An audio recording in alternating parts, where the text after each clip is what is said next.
Can you see this box? Yes. Where's that label? See what it says right there? Perfect. This box comes all the way from England. And inside this box are the pieces that I'm going to use for the show. So the first thing I would do is I take all the edges off here. I'm actually, when I do this, I'm actually shaping it so that when I get to put it on John's face or whoever's playing the Phantom, that it's actually like ready to go.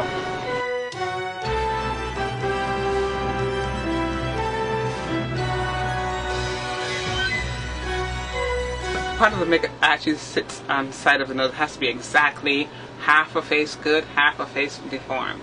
So what I do is I try to fit the piece around the nose first, because if it can fit there, then I know it will fit the person's face, and I wouldn't have to stretch it, because you really can't stretch it, because if you stretch the prosthetic, then it's tight on the person's face and it's uncomfortable while they're singing. So you make it as comfortable as possible.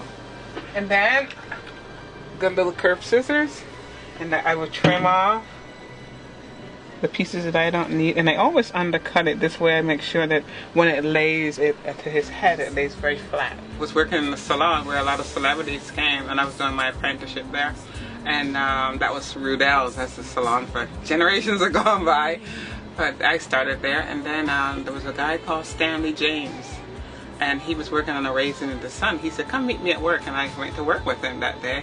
And I was like really fascinated by what he was doing and working in the theater. I'm from a small island. I had no idea about what theater was like in America, you know.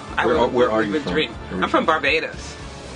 I'm like, I actually do the face in my hand like a little bit like this, just to get the color. This helps me with the colors that I'm.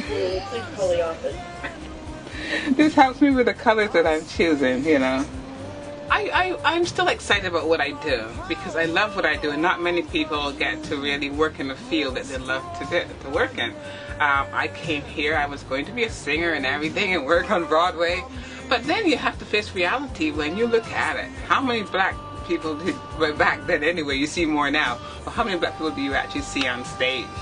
You don't see too many. So if I'm going to eat and not have to be going out here hungry or so, I have to love what I do. And I'm still within the same business that I love. And the next thing, before I get to this level with these, I will show you what I do overnight. I take the block,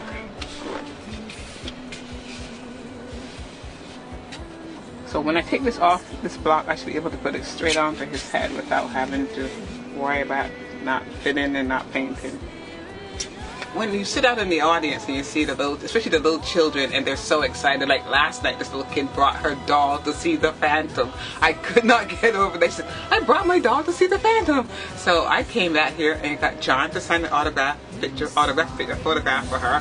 And then I gave her one of those things that we use for kids, not things, but a layout of the stage that we use for Kids Night on Broadway. And she was like all excited. But when you can touch the souls of so many people without even knowing them, it is so important.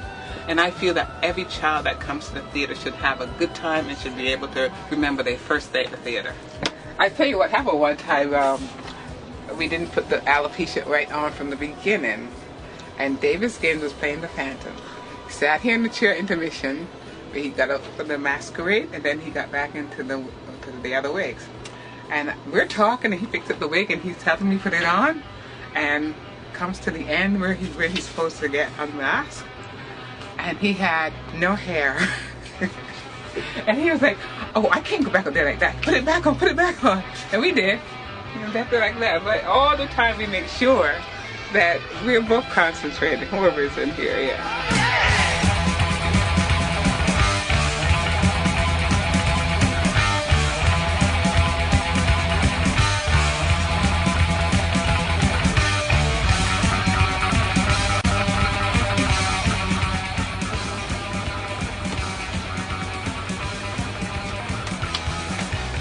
There's your Phantom.